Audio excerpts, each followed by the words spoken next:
Today on Western Sports Roundup, it is a recap of National Finals Rodeo rounds 7 and 8. Those two rounds were mighty good for Jess Pope along with TJ Gray. They dominated both rounds and set themselves up for a windfall of money at the NFR. Hayle Gibson-Stillwell also won round 7 there on a fairy tale story. She's riding a homegrown mare she calls Piper. She'll join us here on the show to talk her Cinderella story of a National Finals Rodeo. Head steer wrestler Tucker Allen had all the right moves to take down the biggest steers and the biggest competition for a world championship in steer wrestling. He'll join us today and talk about that championship run. There's Tucker Allen.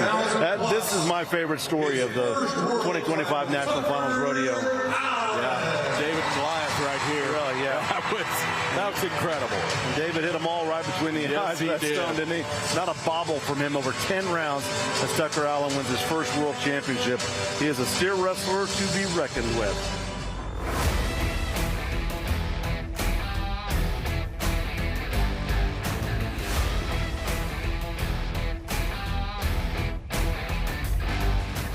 Welcome to Western Sports Roundup. As always, we are proud to remind you that the Cowboy Channel is the exclusive home of the PRCA, your destination for the very best in rodeo action. And now simulcast on YouTube.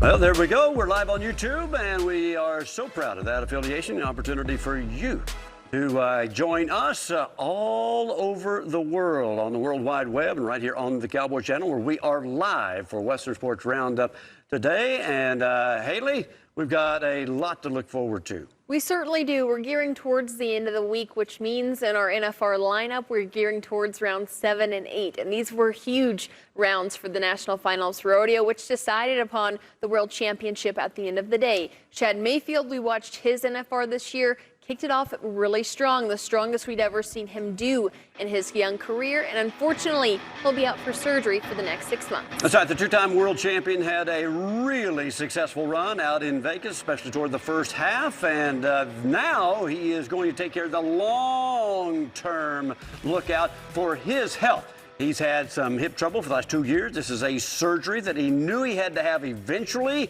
and he's going to do it sooner or later. However, it's going to take him out for quite some time into this new season. Kendra Santos has all the details as she made the post today talking about Nashville, Tennessee, where they are going to work on the left hip at this time. He's got torn labrums in both. And for the 25-year-old, this is something that he has really been putting off. He just kept winning enough money to keep him off of the surgery table, but he decided, man, he can't go anymore, and he wants to get everything 100%. Can't blame him. Well, when Riley Webb is at his best, Chad can't compete with him at 75%. He said that in Kendra's article. He hopes to be back by Reno, hopefully by Calgary, at least in July. That's what we're hoping for. So prayers out to Chad Mayfield on his recovery, and we can't wait to see him back inside the arena. Can't wait to watch him at 100%. That is going to be amazing. I know it's going to be worth the wait. Hey, let's go back to round number 7. We're going to show you some rough stock competition as we recap another amazing round from this year's Wrangler National Finals Rodeo in the Thomas and Mack. And there was a whole lot of celebrating even before they cracked the latch. Yes, there was, and that's what's so good about the NFR is they always have theme nights. They always celebrate history. You know, without the military, we would not be able to compete in rodeo, especially in Las Vegas. And the bareback riding Jess Pope kicked it off with 88 points. We've been waiting for Jess to find success here at the finals. He's been so consistent for so many years, multiple aggregate wins, and this 88 points on Foxhole Gunner, this was an eliminator pin of horses, and it didn't phase Jess Pope at all. Yep, it was semi-eliminators, that's for sure, and it was a rematch in the summer where he was 88, and he would do the same thing, duplicate that score with that 88, and as you can see, he's going to move from number 5 to number 3, but more important than that, it's going to set him up to take some momentum into that big eliminator pin.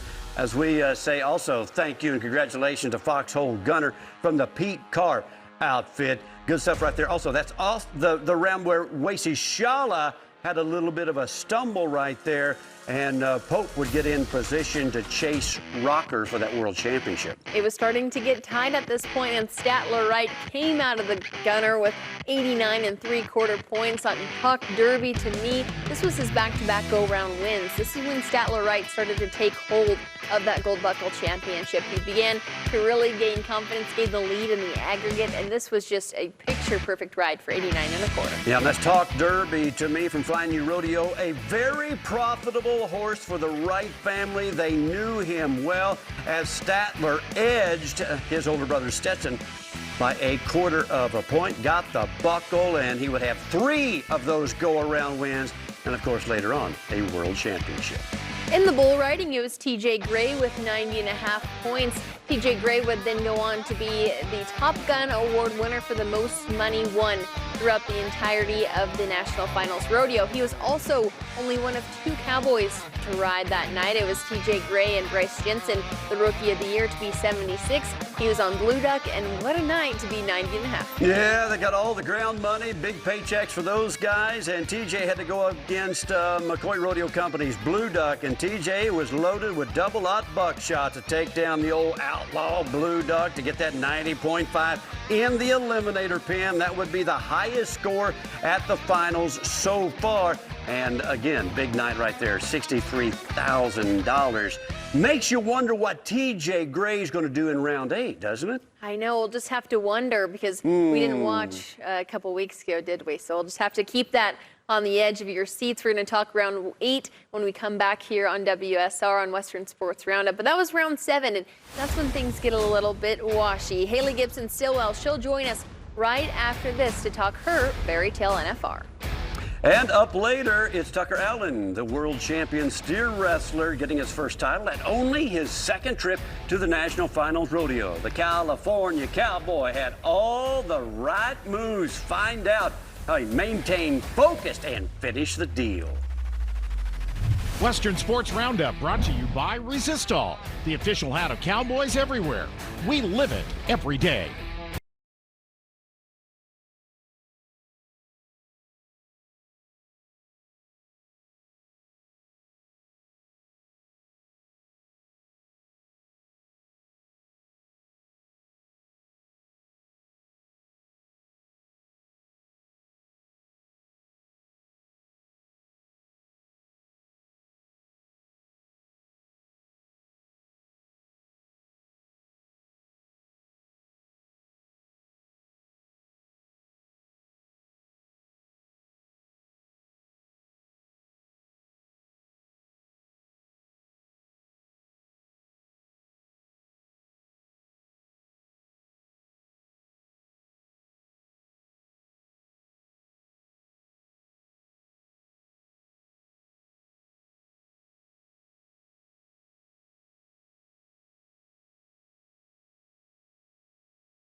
The Cowboy Channel's NFR Recap is brought to you by Ariat. Ready, set, ride in boots and jeans that work as hard as you do. Been on the strong end of him.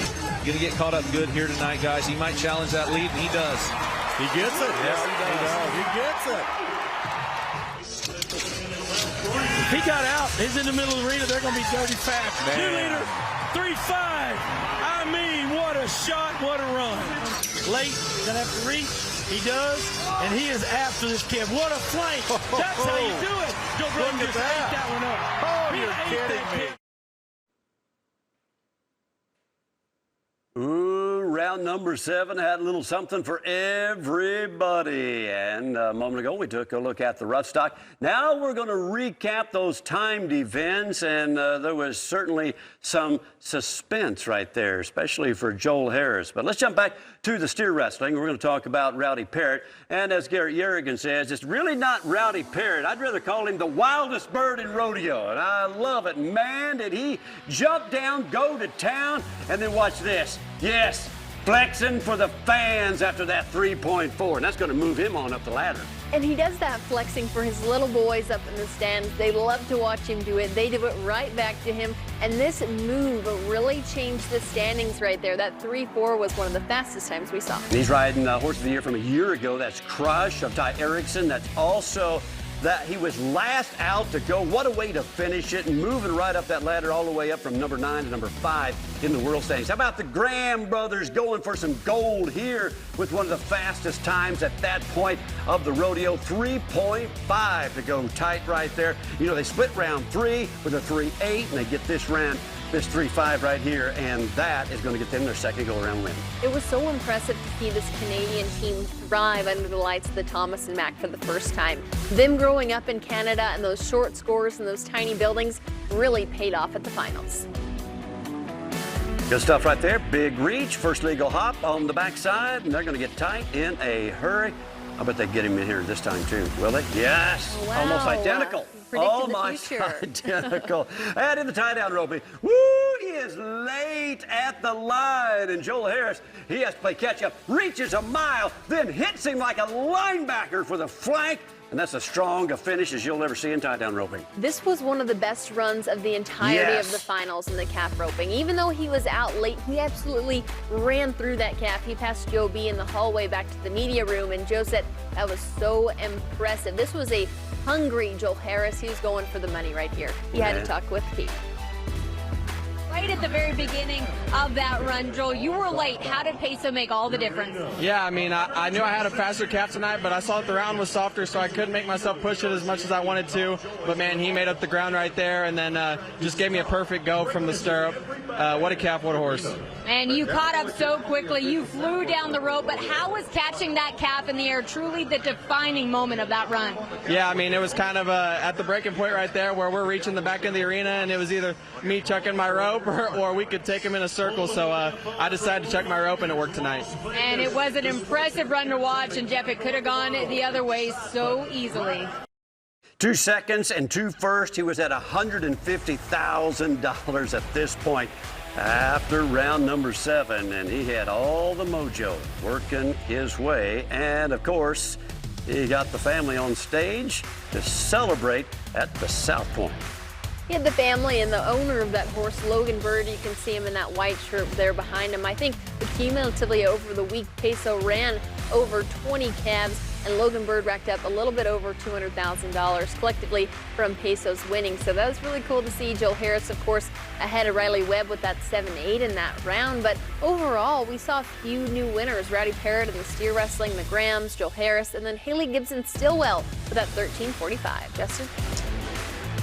You bet. Good looking stuff right there. And we are proud to tell you that Hayle Gibson-Stillwell put on one of the most amazing performances in the barrel racing. And joins us now. Yeah, she's going to wind up 5th in the average after this round. Piper's coming in hot tonight. Yeah. They start knowing what's happening and they want to go. Oh. Don't look back. Good first barrel. Yeah, don't look back. Keep going forward. Oh, man. The yellow horses are coming at him again tonight. That was a beautiful run. 13.45. Man. Bottom of the ground. Top of the leaderboard. On a night where the ground conditions were less than desirable, Hayle Gibson-Stillwell came out 13.45 for her very first go-round win. Hayle joins us here today on the show. And Hayle, as you watch that run back, what kind of emotions are coming back to you? Oh, all of them. I got the chills on my arms. All the emotions came flooding back. Just that sheer happiness and all the emotions flowing. I can't really stop on living that moment. Haley, let's talk about your background during the NFR. It's rushed, and there's only just a small portion of time where you're actually in the arena and in the winner's circle as well. Tell us how you got involved in barrel racing and rodeo in the first place. Well, I was born with the passion. My parents said when I was a kid, I'd be in the car and I'd see a horse and I'd yell, yee-haw, yee-haw.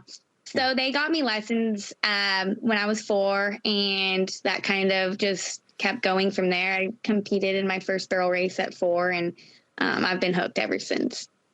I find that really interesting. One of your horses was an Arabian horse. Piper is much different than that first horse you probably had, isn't she? Oh, yeah. Yeah, she's full of fire and sass and opinions, and it's her world, and I just live in it. Hey, so tell us about the background and the breeding, and also how that may tie into all the other Palomino horses that were kind of ruling the roost out there in Vegas this year. Yeah, pretty cool to see all the Palominos doing their thing. Piper is a product of a thoroughbred that I had watched run at the track. I was ponying in, and I bought her, and I ran barrels on her for a couple of years. And there was a benefit auction for a gal at the races one day, and I ended up buying the Dinero breeding and didn't really have a brood mare, just had Ruby. And so we flushed her, and that's Piper. And gosh, she's been a dream ever since she was born.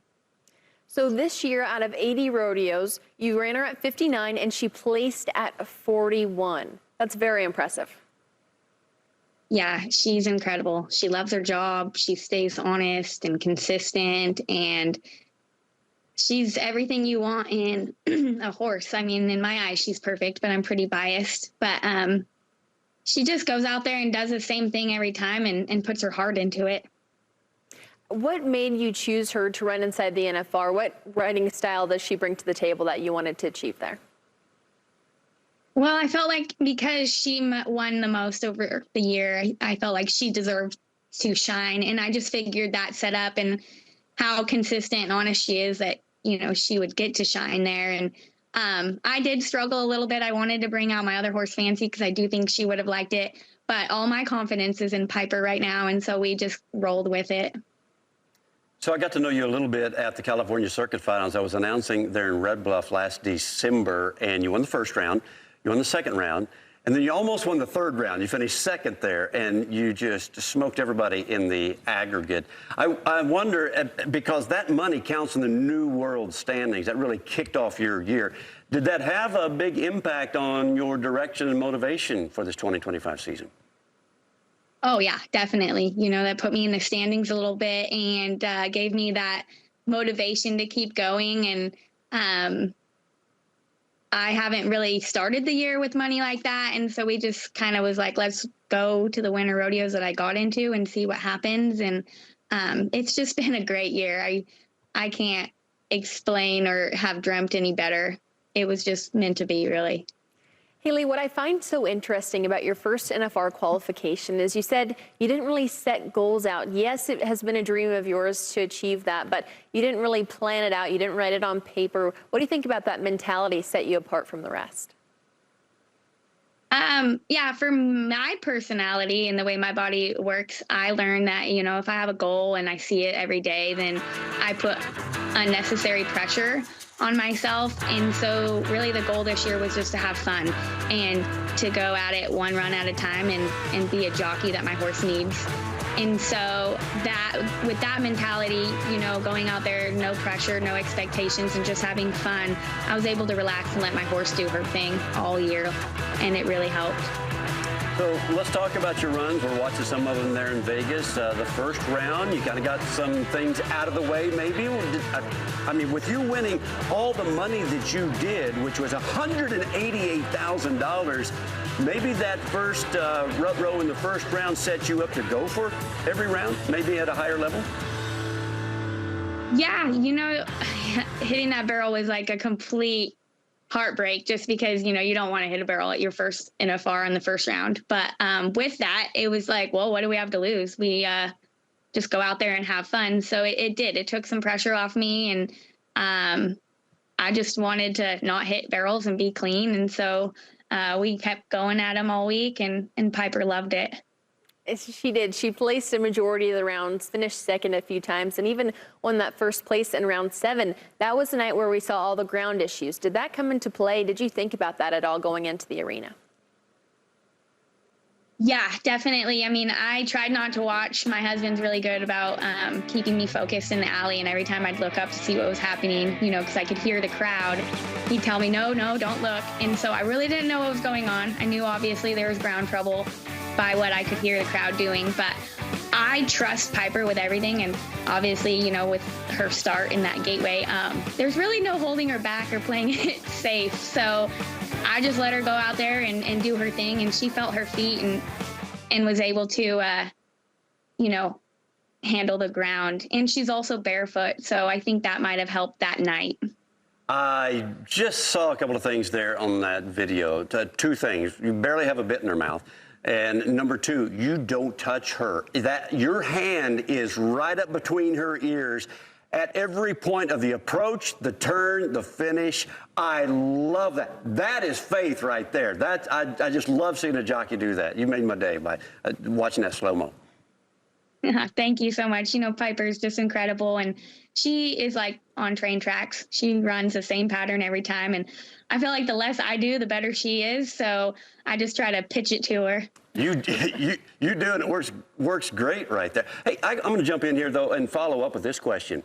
Because of the enormous success, jumping from number 12 in the world all the way up to number 4, winning almost $200,000, and you really got a rhythm right there. Does the NFR and all your success change 2026 for you? No, not really. I know I have a great horse, and I'd love for her to continue to go and shine.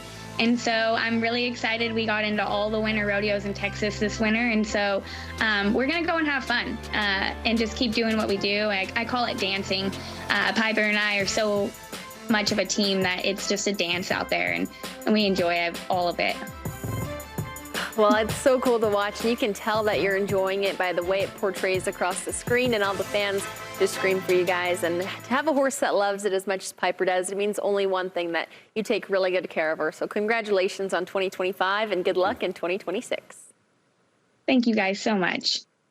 Hayle Gibson-Stillwell, first-time NFR qualifier, and had a lot of success there. Round 8 at the NFR brought a brand new set of champions. First-time NFR qualifiers surging to success. All of that up next. Western Sports Roundup is brought to you by Rock and Roll Denim.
The NFR Rewind, only on Cowboy Channel and streaming with Cowboy Channel Plus.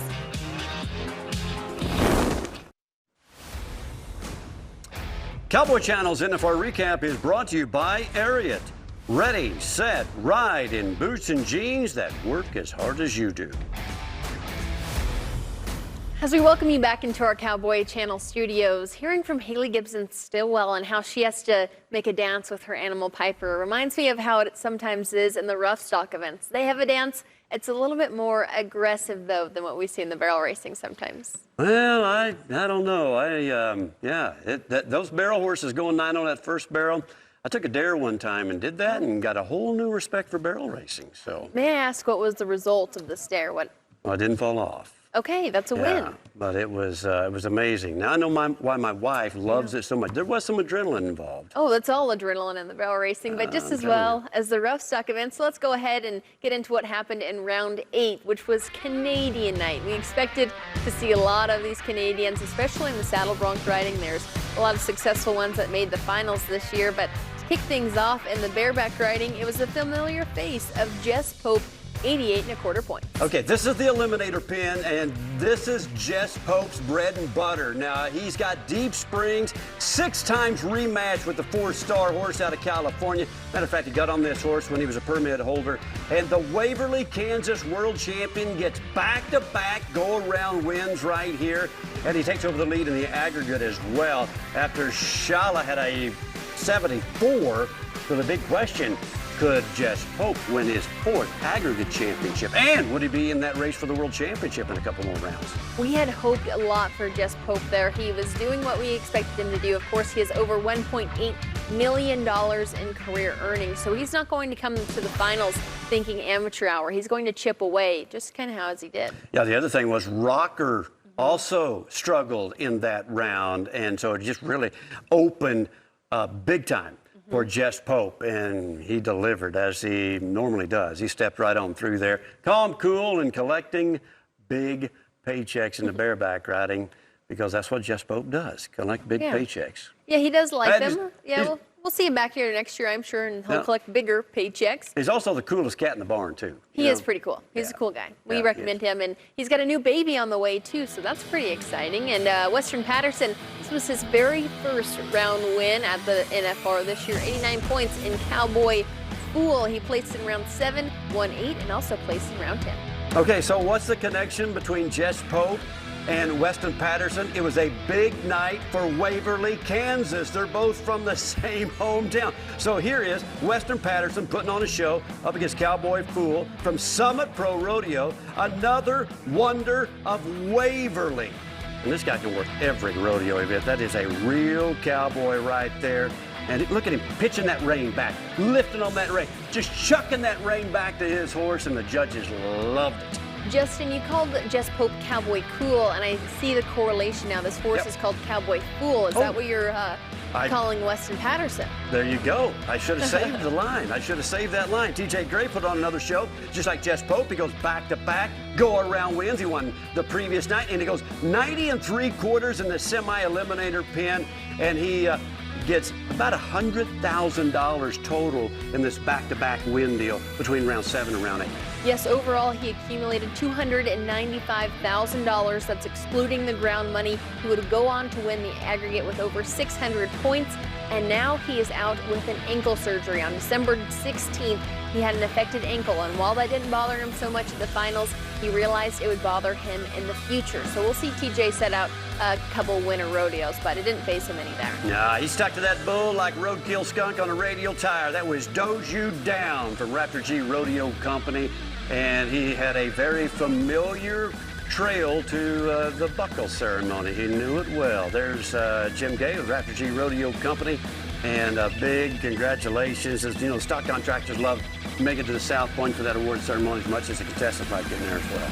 Yes, they do. They all like to have a little bit of fun, and it's about midnight over there, so they like to hang out and celebrate that well-deserved win. In round 8, this is what the completion was in the rough stock events. A few seasoned veterans and one NFR rookie. They all completed the course and would go on to finish out the finals just how they liked.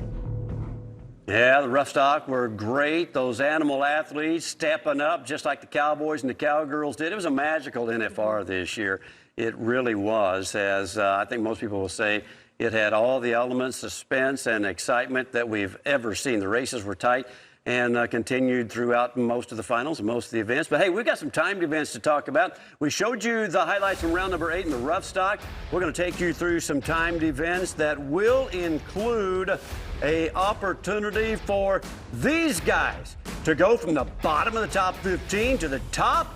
Yeah, round 8 was big for them. Stick around. That's coming up next.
.316 or visit getcopperhead.com. Order now.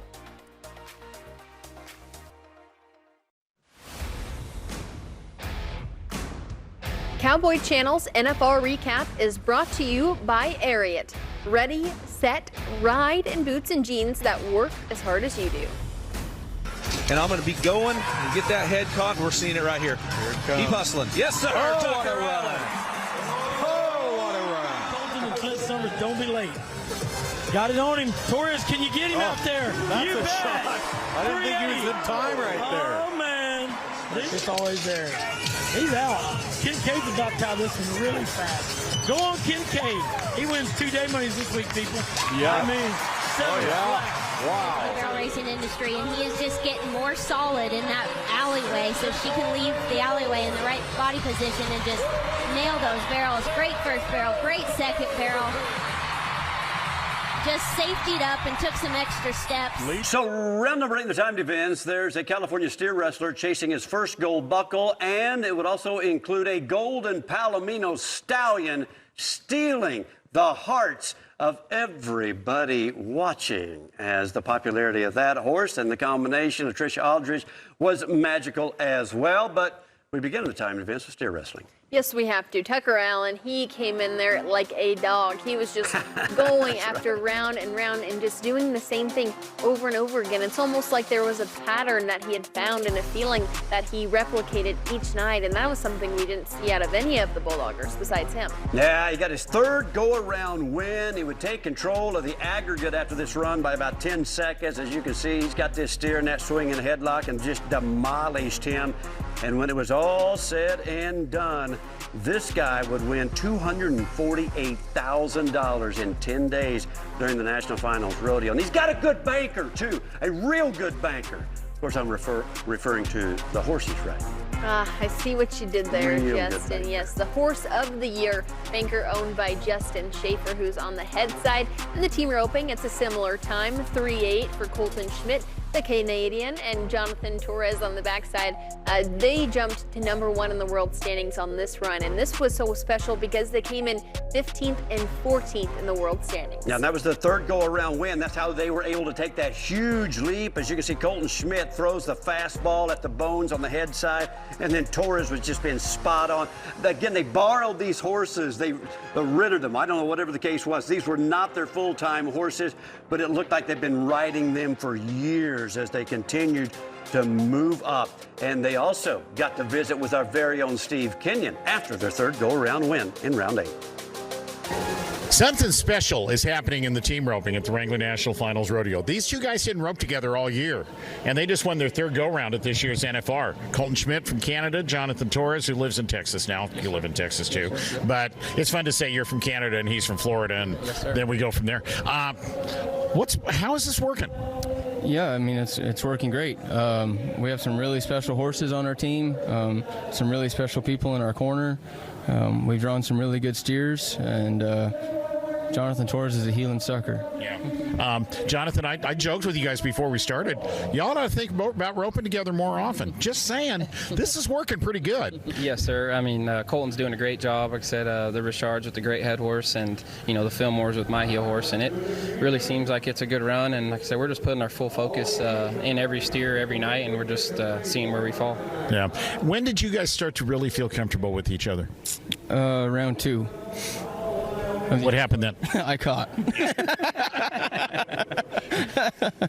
No, we've had an idea. Right from day one when we figured out we were roping together, we've agreed on what kind of run we were going to try to make out here. And we didn't have the yellow in Texas, but we practiced sole focus on making the run that the yellow will be making. So I felt comfortable, honestly, probably day 2 of practicing.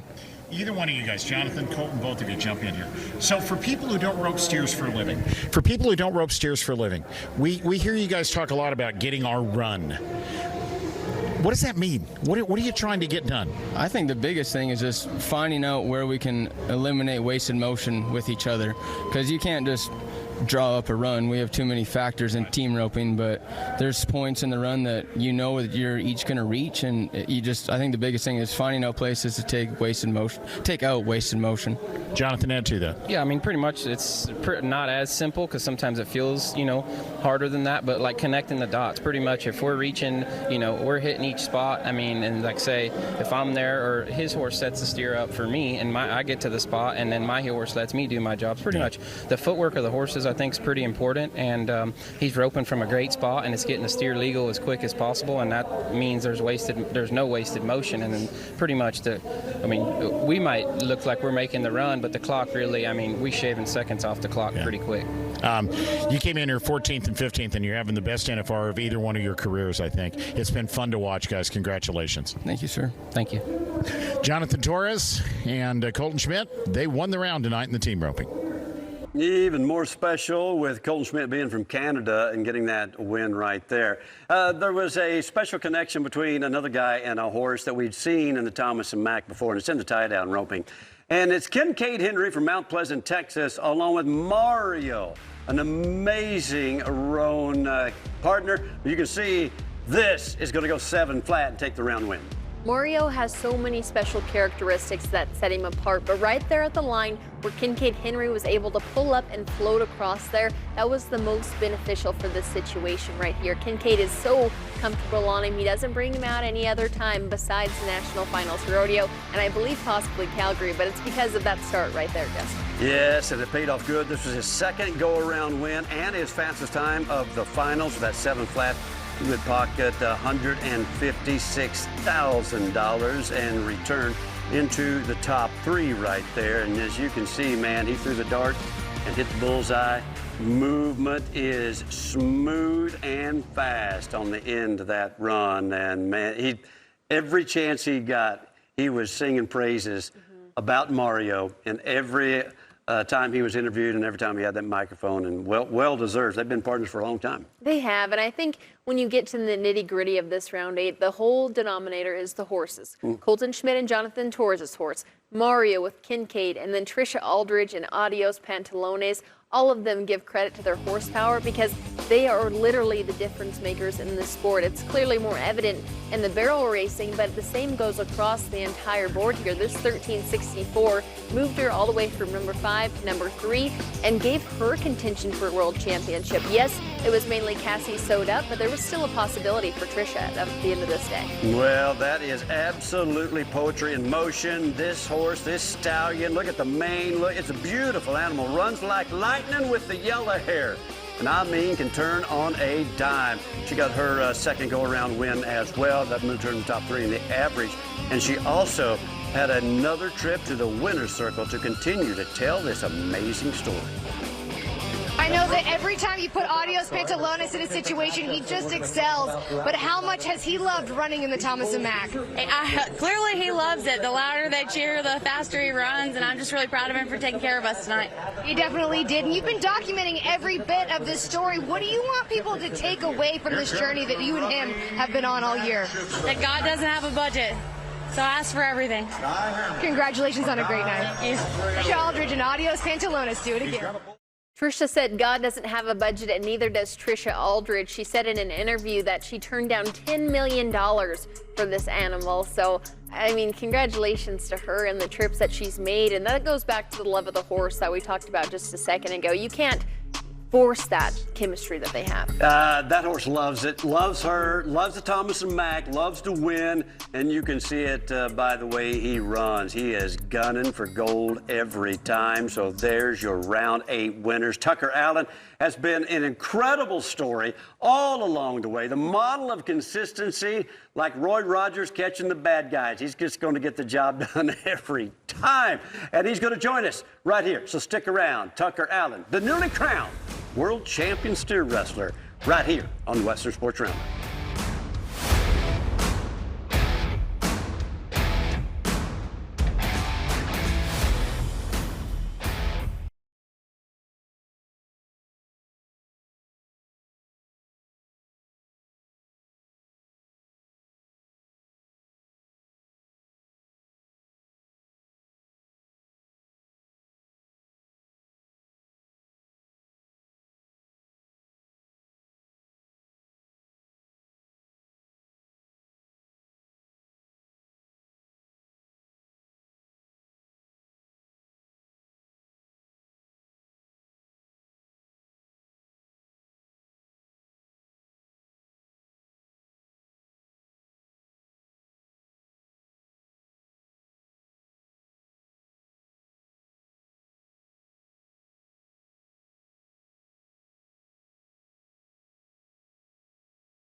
Your world champion. Watch the National Finals breakaway roping December 22nd and 23rd on Cowboy Channel and see who will take hold of the final world title spot. Tucker Allen, this is my favorite story of the 2025 National Finals Rodeo. Yeah, David Goliath right here. Really, yeah. That was incredible. And David hit them all right between the eyes of that stone, didn't he? Not a bobble from him over 10 rounds as Tucker Allen wins his first world championship. He is a steer wrestler to be reckoned with. Welcome back to Western Sports Roundup. That is the awards ceremony after the 10th round of this year's Wrangler National Finals Rodeo, where steer wrestler Tucker Allen of Ventura, California, wins the gold, and he did it in dominant fashion. $248,000. Placed in 6 rounds. Won the aggregate by 10 miles. Well, 10 seconds anyway. But that was a hefty, hefty lead against some of the best bulldoggers in the business. And Tucker Allen joins us right here today. Congratulations, Tucker, on a world championship, an aggregate win, and a bank load of money. Oh, thanks for having me. It was truly a blessed week, that's for sure. Man, it just seemed like everything was going your way, and it didn't just start off like a ball of fire. I mean, your first run was just kind of so-so, but then, I mean, it's like somebody lit the fuse in you after that. Yeah, first round jitters, we all kind of just got to get by and live to fight another day. And luckily the second round, coming out with the win, drew a good steer. And, after that, kind of knew what it took to win a round. And so I just kept trying on that barrier. And my whole deal all week was, risk it big, but be willing to win big. So, luckily it just worked out. Tucker, how much of that is a feeling? Once you get that pattern set of the barrier, how much does it fall into place after that? Oh, for me, it's all feel. I'm not big on really setting a big plan or, really overthinking stuff. I kind of just back in there and take the start and then kind of react. I feel like sometimes if I were to set a plan and something goes, not to plan, then I kind of am behind and just have to hustle through it. But, I would just try to take that start every night, break in a good lane. And, Baker worked outstanding all week and Justin did a great job hazing. So it just made my job easy to where I could just worry about getting my hands on and tipping them over. There's such a unique dynamics in that start, though, and I'm glad Haley brought that up about the field process because it's all of that. There's not enough time to see a point and react from your hazer, from you, your horses, the gate man. Talk about the very unique dynamics of that field and everything, all the different pieces and moving parts that have to move kind of ahead of the nod almost. Exactly. I mean, the start's so fast, we're kicking and nodding, and the gate's closed. Luckily, Tony Amaril's popping the latch. I've known him for years, and he does a great job. He kind of knows all of our nods, but, it's absurdly fast. There's nowhere else all year that we nod and go that quick. So, that's super important to get the start. Then the hazing. I mean, that's the most thankless job in rodeo. And essentially, hazing, you're trying to time when your guy's going to nod, but you can't really tell. And luckily, whenever I haze for Justin, I can kind of tell when he's getting on, so it's easier. But, if your dogger blows the start out, you're going to be in third place no matter what. Okay, wait a minute. You brought up something I hadn't thought of with Tony, being the latch man, tripping the latch, letting the steer out of the preferred chute. From California. He's from California. You're from California. Known him all these years. Did he have an inside track on being able to read you better than the rest of the guys? Yeah, he knows when I'm going to nod, that's for sure. He says he can just tell. Not really like a certain cue I do, but he knows when I'm going to nod. So I'm not saying that I really contributed it, but I wasn't afraid of the gate not opening. I knew Tony would pop that latch and get it going, and so I was just taking rips on those starts every night. Justin, you just covered the big advantage that Tucker Allen had that everybody missed there. The internet's going to go wild now. They're going to contribute that to the latch man. But hazing for Justin Schaefer, what was that dynamic like for you to go back to leading the round and then have to go hazing for your friend? Oh, it's awesome. I would rather it be that way. We haze for each other all year, so it's no different. And, it kind of takes your mind off of bulldogging, kind of just lets it feel like the practice pen. And honestly, like coming in the 10th round, it was kind of it took my mind off the task at hand to where I knew I still had to execute for him and, give him the best chance to win. And I'm not the only guy that does it. Matt Reeves does a great job. Winston did a great job all week. So it's a thankless job, but, we truly want each other to do good. So that's the cool thing about bulldogging. We're all pulling for each other. You mentioned coming into the 10th round right there. There was a lot riding on that last steer for you. Did you realize what you had to do to become a world champion? Yeah, kind of. I really didn't play it into, possibility until after the 8th round when I ended up winning that round that I was like, okay, this is really, pretty close to happening. But I tried to just keep it simple as possible, just go out there, hit the barrier and do my job each night. But if anyone tells you they're not nervous for the 10th round, where all you have to do is tip one over there, because it is so much harder than they say.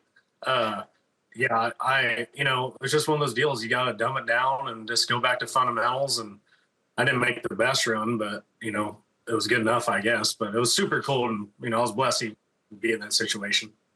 Was there a certain point of focus, though, in that 10th round where you really had to really pinpoint a certain place in the steer or position of the horse or your hand or anything going on there? Yeah, the biggest thing was I wanted to, get my horse broke in a good lane to where, I wouldn't override and miss the steer or make it wide. I just made sure when I backed in the corner, I had a good lane of where I thought I was going to catch the steer and take the start. I feel like in that situation, I could have backed off the barrier and then kind of ended up towards the buck and shoots. And I would rather risk breaking it and then end up near those buck and shoots because those don't look fun.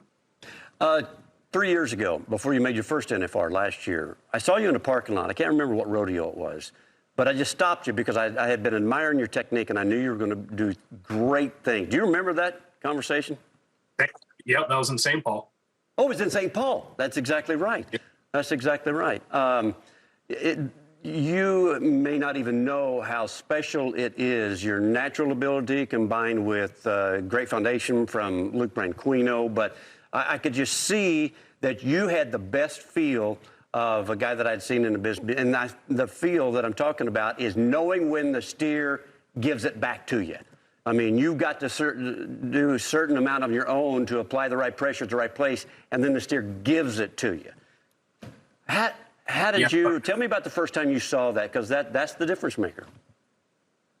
All that stems from is just thousands and thousands of runs in the practice pen, that's why we do it, is to develop a feel to where we're not thinking about it. And, Luke Branquino's huge on that. Obviously, I've learned everything from him, but John W. Jones had a big part in that too. He was a smaller guy and, he did it on big cattle. So, just learn from them guys. And obviously there's so many people in between that have given me pointers and help, it's just, all it stems from is knowing the foundation, the fundamentals, and just running thousands and thousands of steers to where, it goes to the point where you're not even thinking about your body reacts. Like, there's a lot of these runs at the finals, like, I guess the one they're showing right now, that was just pure hustle. And, I just kind of caught his head, fell out of whack, and kept hustling through it, and he hit flat. But all that comes from is just, always practicing. You're never too good to practice. Tucker, I feel like pure hustle is what your career has been described as. You've been rodeoing in the PRCA for 7 years, didn't make your first finals until last year. Throughout that time, was there ever any ounce of quit in you where you said, man, maybe this sport is not for me after all? I've always had a backup plan, but by no means did I get to a point where I wanted to quit. I think at some level, no matter what, I'd always be bulldogging, whether it be on the circuit level or what. I just love this sport way too much to quit. Could I envision that it end up like this, this soon? Probably not. But hey, got blessed enough to get in the situation to do it right now. So, I'll take it. So yeah, it's just a dream. I'm just so thankful to be here. Well, congratulations. Again, thank you for taking the time. I know your demand on your time here lately from the media has been extraordinary after winning your first world championship. And you're very articulate, a great communicator, and you're going to be a great ambassador for the rodeo business this year. So, again, congratulations and thanks. Thank you guys for having me on. I really appreciate it. Tucker Allen, your world champion steer wrestler. What a cowboy and what a well-earned title. When we come back, we're going to take a second look at our top stories of the day, all brought to you by Vetericen. Up next.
Again, so many days back to back, and that's exactly why they say this thing is legendary. Well, let's get into our top 3 stories presented to you by Vetericen. Clean Treat, Heal, Advancing Animal Wellness. Well, it has been an honor to put the spotlight on some of the superstars of this year's National Finals Rodeo. Hayle Gibson joined us here today to talk about her NFR appearance and an amazing horse she calls Piper.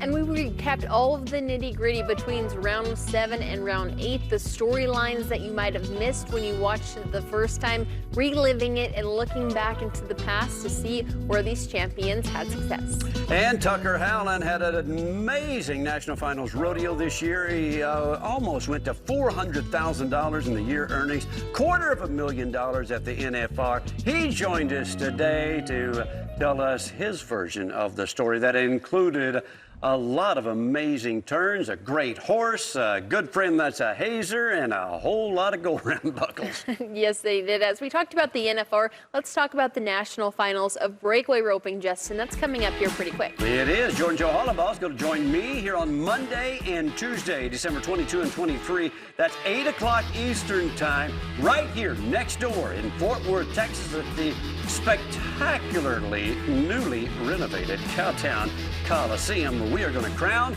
a world champion, all live right here on the Cowboy Channel. Yes, it will. Those girls are going to be roping fast. We still have a lot coming up here on the Cowboy Channel. The programming for this week is going to keep... Oh, Justin, that's you on Pro Rodeo Tonight. Wow, I'll let you take it away here. Well, it's the best of 2025, and that's going to be live on the Cowboy Channel tomorrow at 7 o'clock. Well, I should say semi-live. Okay. At 7 o'clock. I may or may not have taped some of those on cameras before the NFR, but I know this is going to be some great highlights this season. The moral of the story, it'll be live tomorrow. Yes. Yes. Sort of. Kind of. But today has been so fun here on Western Sports Roundup.